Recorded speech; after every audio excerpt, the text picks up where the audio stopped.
शुरू अल्लाह के नाम से जो बड़ा मेहरबान निहायत रहम वाला है। आइए चलते हैं आज की कहानी की जानिब। हमारी एक पुरानी मुलाजमा जिसका नाम बानो था, उस वक्त से हमारे यहाँ काम करती थी जब मैं अभी पैदा भी नहीं हुई थी और भाई जोहेब इस वक्त 5 बरस के थे। बानो हमारी खानदानी मुलाजमा थी, हमारे दादा जान के ज़माने से थी और हमारी आया भी थी, लेकिन हमारे घर के काम कर दिया करती थी। ये इसका मामूल था कि सुबह सवेरे ही आ जाती और रात तक रहती। रात को इसका खावंद आकर उसे ले जाता था, जिसका नाम सोहारा था। उसने तकरीबन 40 बरस हमारी खिदमत की और जब वो बीमार रहने लगा तो ताया जी ने इसको रुख्सत दे दी और वो आज़ाद हो गया। अब कभी वो घर पर रहता और कभी जंगल से लकड़ियां वगैरह काटने चला जाता।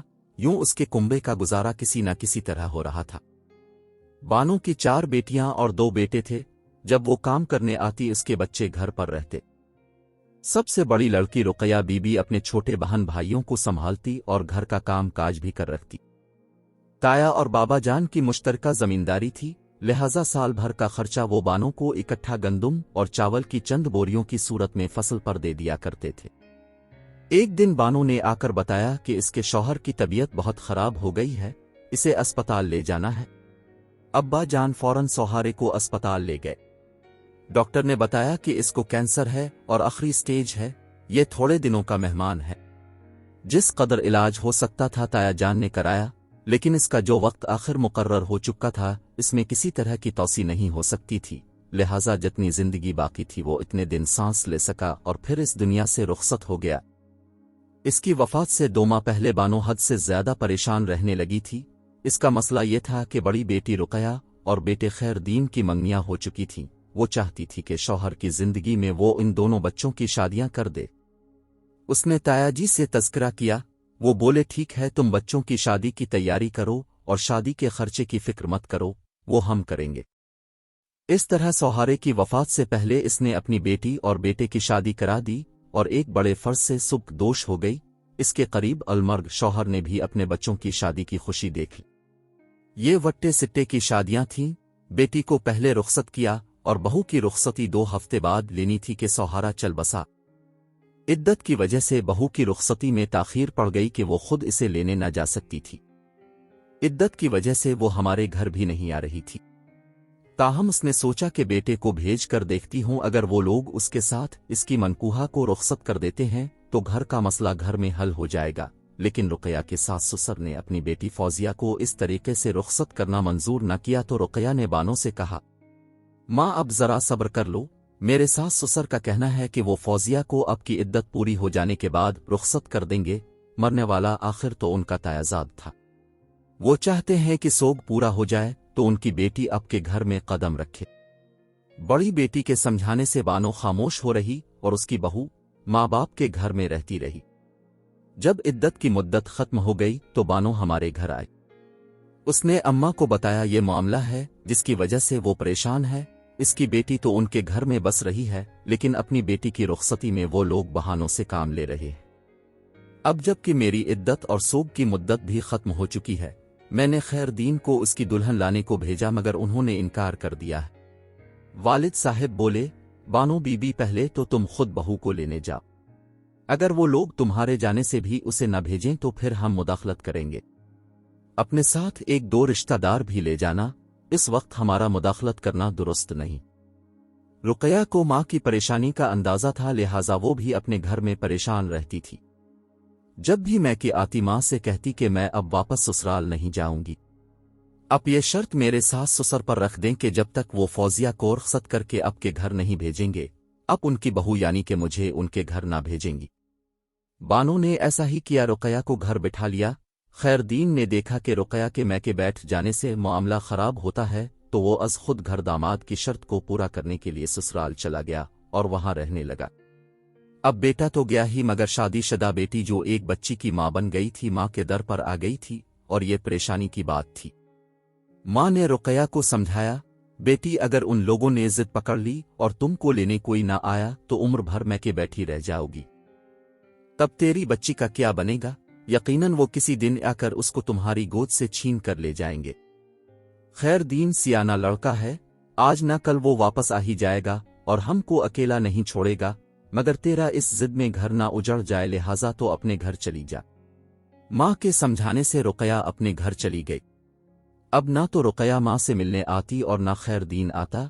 वो ससुराल में बीवी के साथ रहने लगा। अब बानो को बेटे की जुदाई बेहद शाक गुजरती थी। वो अक्सर बेटे का जिक्र करते रो पड़ती थी। अम्मा और चाची ने समझाया, जब तेरी बेटी और बेटा वहां खुश व खुर्रम हैं तो क्यों रोती है? रुकया ने तो ससुराल में रहना ही है, बहू और बेटा आ जाएंगे तो तेरा खर्चा ही बढ़ाएंगे। जब सब ने ऐसा ही कहा तो बेचारी बानो ने सब्र कर लिया। इसी दौरान उसकी दोनों छोटी लड़कियां शादी के लायक हो गईं तो उसने उनको भी अपने रिश्तेदारों में बया दिया। वो अपने घरों की हो गईं। बानो को उनकी तरफ से सुकून मिल गया क्योंकि वो अपने घरों में खुश व खुर्रम थीं। इन लड़कियों का जहेज और खर्चा भी बाबा जान और ताया जी ने मिलकर दिया था कि इन दिनों जमींदारों की यही रवायत थी। चंद दिन बानो सुकून में रही। वो अब बाकायदगी से हमारे घर आने लगी थी। अचानक इसको फिर से मुसीबतों ने घेर लिया। बानो का अपना मकान था। एक कनाल का रकबा रहाइश के लिए बड़ा होता है। दरअसल सस्ते वक्तों में ये जगह बानो के ससुर ने खरीदी और घर भी इसी ने बनवाया था। आधे रकबे पर रहाइश तामीर थी और आधे रकबे का सहन था। ससुर के मरने के बाद सौहारे के छोटे भाई ने अपना आधा हिस्सा भी सौहारे को फरोख्त कर दिया। यूं तमाम मकान बड़े भाई का हो गया। अब इसमें बानो के देवर का कोई हिस्सा न था, लेकिन भाई के मरते ही इसकी नजरें फिर से इस मकान पर थीं और अब इसको हथियाने का सिर्फ एक ही रास्ता था कि वो बेवा भाभी से निकाह कर ले। बानो के देवर का नाम सगीर अहमद था। वो शादीशुदा था। इसके बावजूद आए दिन वो बेवा भाभी के घर रहने लगा। वो उसे शादी के लिए कहता था कि किसी तरह मकान अपने कब्जे में कर ले। एक दिन वो रोती पीटती आई और बाबा से बोली, साहिब, देवर मुझे निकाह के लिए कहता है, मैं इनकार करती हूं तो मारता पीटता है। खुदा के लिए आप इसको रोकिए। बाबा जान ने सगीर अहमद को जेल भिजवा दिया। बानो सुकून से हो गई। कुछ ही दिन गुजरे थे कि किसी ने इत्तला दी, बानो की दूसरे नंबर वाली बेटी रफीका को इसके शौहर ने कत्ल करके नहर में डाल दिया है और खुद फरार हो गया है। इसे तो बिल्कुल यकीन नहीं आया क्योंकि उसकी ये लड़की तो अपने घर में बहुत खुश थी। ताया हालात का पता करने गए तो पता चला कि रफीका के शौहर ने एक औरत भगाई थी, जिसके वारिसों ने धमकी दी थी कि हम तेरी बीवी को एक दिन इसी तरह उठा लेंगे जैसे तूने हमारी औरत उठाई है। इस दबाव में रफीका के शौहर ने पहले अपनी बीवी को कत्ल किया, फिर इस औरत को भी कत्ल कर दिया जिसको भगा कर लाया था। इसके बाद वो खुद फरार हो गया। अलबत्ता ताया जी ने इसकी तरफ से इसके मफरूर दामाद पर पर्चा कटवा दिया। उन्हीं दिनों बानो का देवर सगीर अहमद भी जेल से बाहर आ गया। जब इसको पता चला कि इसकी भतीजी कत्ल हो गई है, वो बानो के पास अफसोस करने आया और अपने साबिका रवैये की मुआफ़ी भी तलब की। उसने देवर को मुआफ कर दिया, ये सोच कर के शायद वो अब रास्त पर आ गया है। देवरानी भी दुख बांटने को आई तो उसने उन पर एतबार कर लिया। एक दिन सगीर अहमद दोबारा आया और कहा कि मेरी बीवी बीमार है और तुमको याद कर रही है। सादा दिल बानो ने यकीन कर लिया और मेरे बाबा जान से देवर के साथ इसके घर जाने की इजाजत मांगी। ताया जान ने मेरे वालिद को मना किया कि तुम बानो को छठी मत देना, ये कहीं देवर के साथ चली न जाए, मुझे सगीर की नियत में फतूर मालूम होता है। बाबा जान ने मगर ताया की बात न मानी और बानो को उसके देवर के साथ जाने की इजाजत दे दी। 2 दिन भी नहीं गुजरे थे कि इत्तिला आई बानो देवर के घर में कपड़ों में आग लगने से जलकर मर गई है। बाबा जान और ताया जी पुलिस ले गए। तफ्तीश पर पता चला कि बानो खुद जलकर नहीं मरी बल्कि देवर ने इसको मार कर जला दिया और उसकी जली हुई लाश को बानो के ससुराल के दरवाजे पर फेंक कर खुद फरार हो गया है। इस वाकया से ताया जी तैश में आ गए। उन्होंने बाबा जान से झगड़ा किया कि तुमने बानो को क्यों कर सगीर अहमद के हवाले किया जबकि मैंने मना किया था। अब हम खानदानी लोग कहलाने के हकदार हो सकते हैं अगर हम अपने आबाई मुलाजमों का तहफ़्फ़ुज़ भी न कर सकें। तुमने अपनी और मेरी ही नहीं हमारी खानदानी रवायात को तोड़ा है, बेहतर है इन जमीनों को आग लगा दो। इस पर बाबा जान ने कहा, एक मामूली नौकरानी की खातिर आप इस कदर तैश में ना आए। भाई का मकाम भूलकर मुझको इतना ज्यादा बुरा भला कहकर मेरे बच्चों की नजरों में भी मेरे मकाम को गिरा रहे हैं। कातिल को गिरफ्तार करवा कर फांसी लगवाना हमारा काम है, सो वो गिरफ्तार हो जाएगा। इस बात पर ताया जी और भी मुश्तइल हो गए, कहने लगे, मैं फिर कहता हूं तुम खानदानी तौर तरीके भूलते जा रहे हो। بات صغیر احمد کو پھانسی لگوانے کی نہیں، بات ہے بانوں کے تحفظ کی، جس میں ہم ناکام ہو گئے ہیں۔ اب دنیا والوں کو تو باتیں بنانے کا موقع مل گیا ہے، سارے علاقے میں ہم پر تھو تھو ہو رہی ہوگی کہ یہ کیسے زمیندار ہیں کہ جن کی پرانی ملازمہ کو کسی نے قتل کرنے کی جرت کی۔ کہاں رہ گیا ہمارا روب و دبدبا؟ صغیر کو پھانسی لگنے سے بانو تو واپس نہیں آ سکتی، اب اس کے 2 چھوٹے بچوں کا کیا بنے گا؟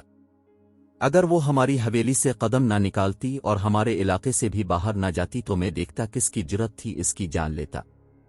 خیر، اس طرح بات اتنی بڑی کہ تایا اور بابا جان میں جھگڑا زیادہ ہو گیا، اس قدر کے دونوں نے اپنی زمین الگ کر لی۔ میری منگنی تایا آزاد فرید سے ہو چکی تھی، وہ بھی ٹوٹ گئی، اسی طرح میرے بھائی کی منگنی تایا کی بیٹی شاہینہ سے ہو چکی تھی، وہ بھی ختم ہو گئی۔ تایا نے زمین فروخت کر دی، اپنے کنبے کو لے کر شہر منتقل ہو گئے اور اس کے بعد امریکہ چلے گئے۔ انہوں نے میرے والد سے کوئی ناتا نہ رکھا۔ اس وقت تو ہمارا لڑکپن تھا، جب ہم بڑے ہو گئے ہم نے یہ باتیں سنی۔ دل میں اپنے تایا جی اور ان کی فیملی سے ملنے اور ان کو دیکھنے کا بڑا اشتیاق تھا، لیکن وہ تو ہمیشہ کے لیے ہم سے ناتا توڑ چکے تھے، صرف ایک معمولی نوکرانی کی خاطر۔ بانو کی آخری بیٹی اور بیٹے کو رقیہ اور خیر دین لے گئے۔ اس طرح اس گھر کی کہانی تو ختم ہو گئی، لیکن ہمارے دلوں میں ایسی کسک رہ گئی جو ہم کو رہ رہ کر تکلیف دیتی تھی کہ ہم اور تایا جی کے بچے جنہوں نے ایک ساتھ ایک گھر میں جنم لیا اور پلے بڑے، کیسے ایک دوسرے کو بھلا سکتے تھے۔ تایا جی امریکہ میں فوت ہو گئے تو تائی وطن واپس آ گئی۔ ان دنوں ابھی پاکستان وجود میں نہ آیا تھا اور ان کا میکہ دہلی میں تھا، وہ اپنے میکے دہلی چلی گئیں اور ہم تو یہاں صادق آباد میں رہتے تھے۔ بعد میں پاکستان بن گیا، ہم یہاں اور وہ وہاں کے ہو رہے۔ ہم سب بہن بھائیوں کی شادیاں ہو گئیں، بابا جان بھی دوسرے جہاں کو سدھار گئے۔ وقت گزرتے دیر نہیں لگتی، کئی برس گزر گئے، دل سے ملنے کی آس نہ گئی۔ اب تو وہ انڈیا کے اور ہم پاکستان کے ہو چکے تھے۔ ویزا کی پابندیاں تھیں، مگر میں ہمیشہ دعا کیا کرتی تھی اے کاش ہم تایا کی فیملی سے مل پاتے۔ کبھی کبھی دعائیں دیر سے قبول ہو جاتی ہیں، میری بھی دعا قبول ہو گئی۔ ہوا یوں کہ ہماری ایک پھوپھی گجرانوالہ سے لاہور شفٹ ہو گئی تھیں، ان کے بیٹے کی شادی کا کارڈ ملا تو ہم مقررہ تاریخ سے 2 دن پہلے صادق آباد سے بذریعہ کار لاہور روانہ ہو گئے۔ جب پھوپھو کے گھر کے نزدیک پہنچے تو جوں ہی ہماری کار میں ان کے گھر کی گلی میں داخل ہوئی پیچھے، اور کاریں بھی آ گئیں اور ہم آگے پیچھے ان کے بنگلے کے گیٹ سے اندر پہنچے۔ پھوپھو نے استقبال کیا، ہم سے مل رہی تھیں کہ پچھلی کار کے مہمانوں کو دیکھ کر ان کی طرف لپکی اور محبت سے ایک کو گلے لگانے لگی۔ اماں نے حیرت سے دیکھا اور ارے بھابی جان کہہ کر وہ ایک بوڑھی خاتون کی طرف دوڑی۔ یہ ہماری تائی تھیں اور ان کے ساتھ شاہینہ اور فرید تھے۔ جب میں نے اور زوہب نے شاہینہ اور فرید کو دیکھا تو ہماری آنکھوں میں آنسو بھر آئے۔ اللہ تعالیٰ نے مدت بعد ہم کو ملا دیا تھا، لیکن کس طرح؟ میں اپنے شوہر اور بچوں کے ساتھ تھی اور زوہب اپنی بیوی اور بیٹی کے ہمراہ، ادھر شاہینہ اپنے 2 بچوں کے ہمراہ آئی تھی۔